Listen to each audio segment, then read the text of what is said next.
Bien, estamos de vuelta. Tenemos con nosotros a Santiago Rodríguez Chago, abogado de los buenos. Chago, buenos días. Buenos días, Dani. Encantado. Es un sacrificio duro para usted tan temprano aquí en la televisión. Sí, sobre todo para venir a la televisión. A la televisión, porque tú temprano. Sí, yo me levanto temprano. Todos los días. Sí. Raro verlo por aquí. Ir a la televisión, el hombre. Algunas causas importantes hay que defender. Bueno, Chago es del equipo de abogados de José Ramón Peralta, que está siendo acusado de uno de estos casos de corrupción recientes que hemos comentado. ¿Cuál es la situación actual, Chago, de José Ramón Peralta? Bueno, en la fase actual, no solo de José Ramón, sino del proceso en general, es que ya estamos en la fase final de la audiencia preliminar, ya de modo que solo queda una defensa por concluir sus alegatos, que es la defensa del señor Donald Guerrero, que ya empezó el viernes y continúa hoy. Y está supuesta a terminar en el día de hoy o probablemente mañana en la mañana. ¿Será posible alegar? ¿Y hay réplica del Ministerio Público? ¿O hay réplica del Ministerio Público y la contrarréplica de los... O sea, que le falta todavía un buen mes, todavía fácilmente. Quizá un poco menos porque la juez está organizando de manera muy estricta el tiempo y no va a ser mucho tiempo el que se va a otorgar para la réplica y contrarréplica.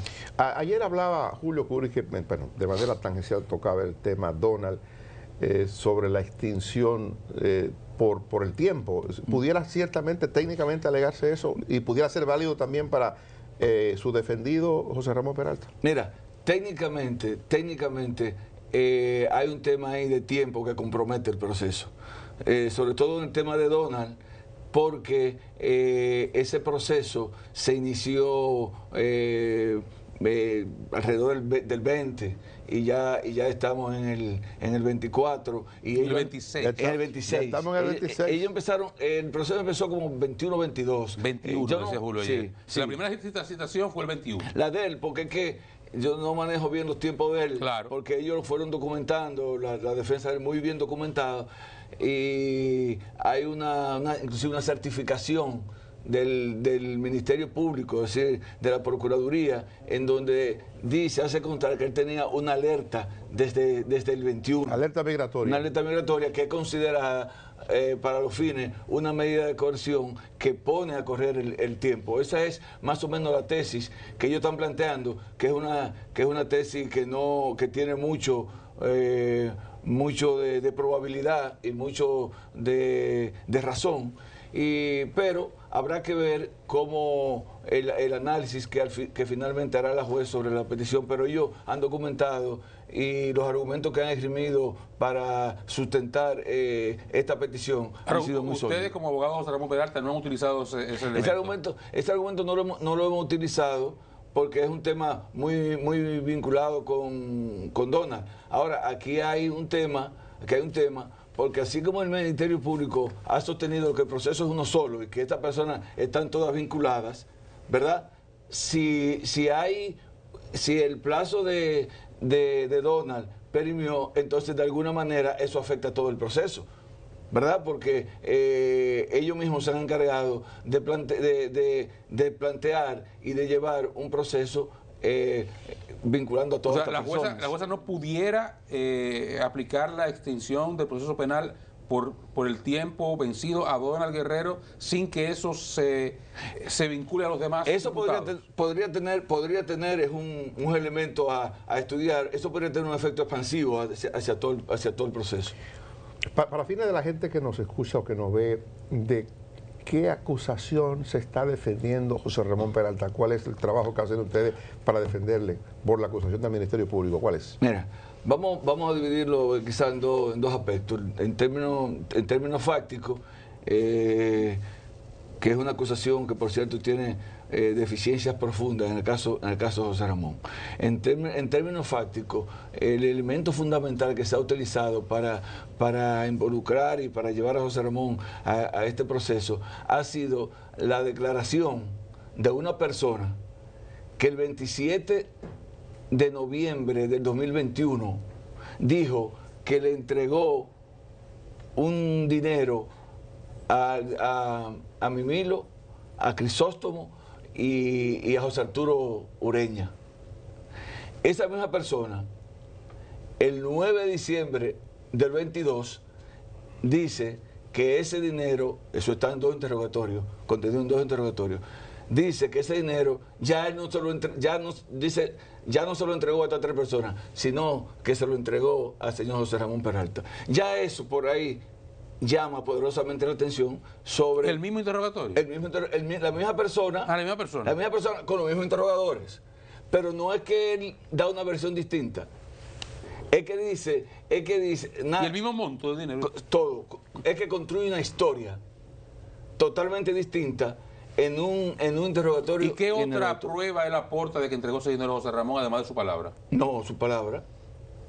Su palabra. Ya. Entonces, pero él dice que ese dinero, él dice que lo entrega en noviembre, inclusive dice lugares distintos, personas distintas, y en el 22, él dice en diciembre que entonces ese dinero, él cambia la historia, cambia la narrativa, y entonces dice que una parte... Doctor, ¿y esa es la única prueba que hay? Esa es la prueba que hay contra José Ramón. De ahí se deriva todo el proceso, y ellos incluyen, evidentemente, tienen a Pagán, que no puede ser testigo. ¿Por qué no? Porque está condenado.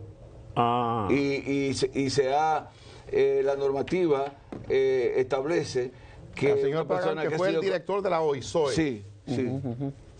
Porque esa es la persona que en la narrativa del Ministerio Público, Pagán es la persona que dice Bolívar que coordinó para la entrega del dinero. ¿Y Pagán no puede ser testigo? No puede ser testigo porque él está condenado a 5 años, acuérdense, en un juicio penal abreviado que tuvo. Procedimentalmente lo inhabilita para ser testigo. Lo inhabilita porque ese tipo de pena te inhabilita para ser testigo. Sí. Chago, pero la contradicción de la persona que da diferente fecha, hecho y nombre, no facilita la defensa de... Enormemente, porque fíjense qué pasa. En esta fase, la fase preliminar, es una fase que está destinada a sanear los procesos. Es decir, el Ministerio Público hace una investigación, luego hace su acusación. En esa acusación el Ministerio Público tiene hechos, pruebas y tipos penales. Entonces, esta es una fase en la que el juez, el tribunal, está llamado a hacer un saneamiento. Deje ver los tipos penales, que no, esos tipos penales no se aplican. Estos hechos no se corresponden con esos tipos. La prueba, con esta prueba, en consecuencia, con estos elementos que hay aquí, no se puede enviar a esta persona a juicio, porque no hay una probabilidad con lo que hay aquí que esta persona sea condenada. Acuérdense que un ejercicio que debe hacer la juez es determinar si con lo que el Ministerio Público le ha presentado, existe probabilidad de que esa persona sea condenada en juicio. En este caso, un tribunal colegiado. No, unipersonal. Unipersonal. Sí, Porque esto es juicio preliminar. El juicio preliminar, sí. Entonces, pudiera determinar el juez o la juez que no procede. Que no procede. Decide si envía o no a juicio de fondo. El juez decide si no da no al lugar y si no envía a juicio de fondo. Déjenme decirle que ustedes decían que es la única prueba. No, le preguntaba si era la única. Me preguntaba si era la única prueba. Si ustedes toman el expediente, ustedes van a encontrar muchísimas otras pruebas que es para probar el tema de José Ramón, pero son pruebas que ninguna tienen que ver con los elementos del proceso. Ellos tienen es decir, una certificación de la DGI que dice que el señor José Ramón Peralta está al día con los impuestos. ¿Qué tiene que ver con las infracciones que estatuto de compañía, asamblea? Una certificación de la TCS. Una certificación de una serie de compañías que por demás no están imputadas. No están vinculadas al caso. No están vinculadas al caso. Entonces son pruebas impertinentes, que me imagino que solo sirven para decir que tengo el caso blindado y que tengo un camión de pruebas. ¿Y la defensa de ustedes en qué se basa? ¿Cuál es el tipo de argumento de la defensa? No, el argumento, lo primero es que aquí hay un tema de vulneración grave del principio de lealtad procesal. Es decir, esos 2 interrogatorios revelan un comportamiento desleal. porque es el primer interrogatorio y el segundo lo hace el mismo que interroga. Y el que interroga la segunda vez, y cuando lo interroga la segunda vez, lo que dice la máxima de la experiencia es que usted debe decirle, pero usted me dio una versión distinta. ¿Por qué usted me dice esto ahora? Entonces, es evidente que se trata de un comportamiento del Ministerio Público para forzar y para llevar al señor Peralta a donde lo ha llevado judicialmente hoy, con dos interrogatorios que se niegan uno al otro. ¿Y qué interés tendría el Ministerio Público para hacer este tipo de cosas? Evidentemente que si lo que usted plantea es así, el Ministerio Público tiene interés en que el señor Peralta vaya a la cárcel. Y yo le pregunto, ¿y qué interés tendría el Ministerio Público? Bueno, ya esas son intenciones y subjetividades que uno... Pero llama poderosamente la atención. Uno lo que podría pensar es que en principio había algún interés político en que esta persona fuera parte del proceso. Pero lo que sí se revela es un comportamiento claro de mala fe. El papel que juegan en esta parte del proceso, los premiados, los beneficiados con criterio de oportunidad, que devolvieron parte del dinero, pero ese papel que juegan ahora, por un lado, y dos, mucha gente cuando ve este caso, con independencia de las personas o los intereses o las pruebas, se parte de un elemento que para el ciudadano común, el ciudadano de a pie, que no está viendo, no está escuchando en la radio, es elemental. Si una gente devolvió 5, 6 mil, 7 mil millones de pesos, un paquete de gente, alguien se cogió un dinero. Porque nadie se devuelve algo que yo me gané con mi trabajo. Entonces, el expediente, por lo menos, mucha gente pudiera decir a partir de ahí, algo de razón tiene el Ministerio Público que esta gente devolvió tanto dinero. Mira, con relación a tu primera preocupación con relación a la persona, ¿cuál es el papel de ellos en esta etapa? En esta etapa ellos no, el Ministerio Público, el juez lo que hace es que decide si envía a juicio y te decide con qué elemento de prueba te envía. Y ellos en este caso están siendo presentados como testigos, que es un tema que nosotros queremos llamar la atención porque se está convirtiendo en una práctica, y es que un ciudadano confiesa ante el Ministerio Público que ha cometido una infracción, y el Ministerio Público, que tiene la posibilidad de llegar a un acuerdo con él, a ese ciudadano, pero haciéndole lo que se llama un juicio penal abreviado. Sin embargo, lo que está sucediendo aquí es que el Ministerio Público no lo somete y entonces lo presenta como testigo a una persona que lo que ha hecho es declarar la comisión de una infracción. Ese es un imputado. Claro. Yo maté a fulano, pero yo te voy a decir que mató a dos para que tú me dejes mi sueldo. Entonces, el tratamiento procesal que se debiera dar no es exonerarlo y entonces convertirlo en testigo a una persona que lo que ha hecho es confesar una infracción. ¿Por qué pasaría eso? Pero ahora mismo ellos no han ningún papel ahora mismo. No, ahora no. Yo digo, pero Oscar, la otra pregunta, respóndela porque quisiera volver sobre ese tema. Bueno, aparte que si devolvieron 6 mil millones de pesos, alguien se robó algo por algún sitio. Sí, bueno, pero ese es un tema que tiene que ser evaluado en función de los elementos probatorios que se presenten. En el caso nuestro, nosotros el único aspecto que tenemos es el de esa persona que dice, vuelvo y reitero, haberle entregado una parte de dinero al señor José Ramón Peralta cuando dijo que se lo había entregado años atrás. Y fíjense que es importante porque inclusive si se maneja como un tema de versión, dicen los psicólogos experimentales, que son los que se encargan de estos temas de contradicción entre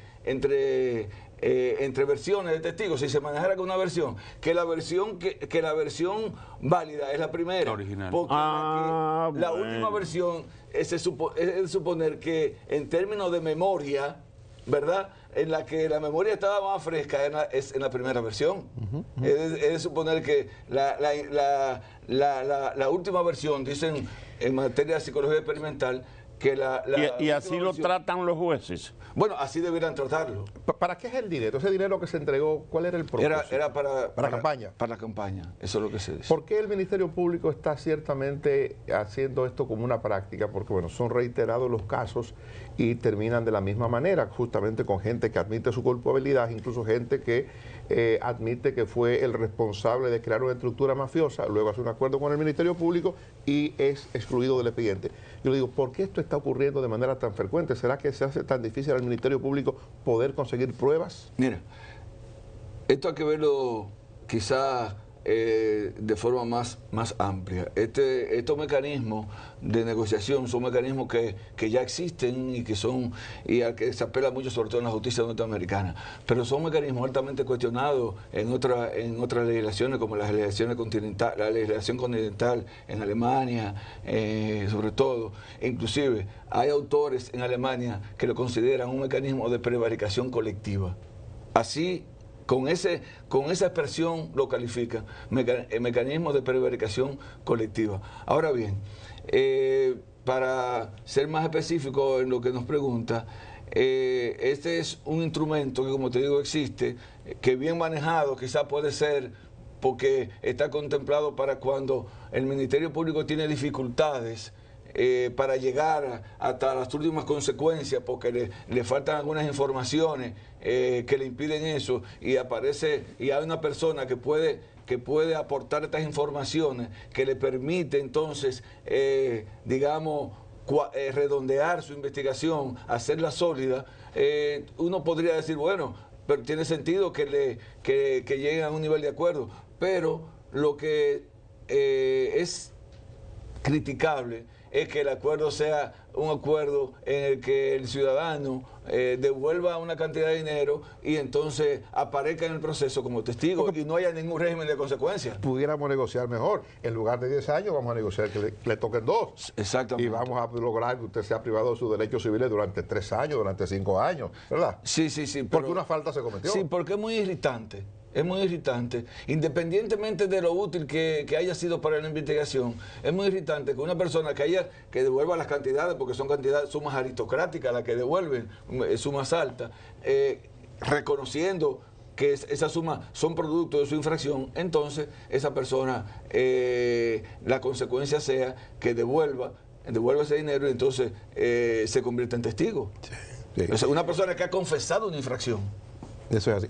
Finalmente, Chago, en el caso de que ocurra lo peor, que condenen a José Ramón Peralta porque finalmente las pruebas fueron suficientemente sólidas. Bueno, ahí lo van a enviar. Y si lo envían y lo condenaran, para los fines del tiempo, ¿se le computa desde el momento en que ha iniciado el proceso? No. Solo se computa el tiempo que estuvo en prisión. En prisión. Sí. Bueno. Pues gracias a Santiago Rodríguez Chago por habernos acompañado. Bueno, viene un cafecito ahí. Sí, vamos a despedir a Chago. Además, por el tiempo que tenía sin vernos. Yo creo que me lo merezco. Le vamos a despedir. Sí, vamos a despedirte con un cafecito Santo Domingo. A él le gusta más el tipo de bebida y que puede comer un tabaco. A esta hora no. A esta hora hay café. Y él comparte con unos amigos. No sé si Olivo está viendo el programa a esta hora. No, Olivo. Él llegó, yo creo que sí. Sí, ya llegó. Llegó. Ustedes saben que él se toma el mes de enero. Olivo madrugador. Sí, murió un amigo y tuvo que suspender el viaje. Sí. No, pero está jugando golf. Lamentablemente, Juan Manuel. Un amigo común. Estudiamos, iniciamos carrera juntos, madre y maestra, él y yo. Sí, me decía Olivo que se sentaban juntos de estudiantes de secundaria. Sí, eran hermanos. Hombre muy joven. Bueno, pues nos vamos a publicidad, regresamos en breve.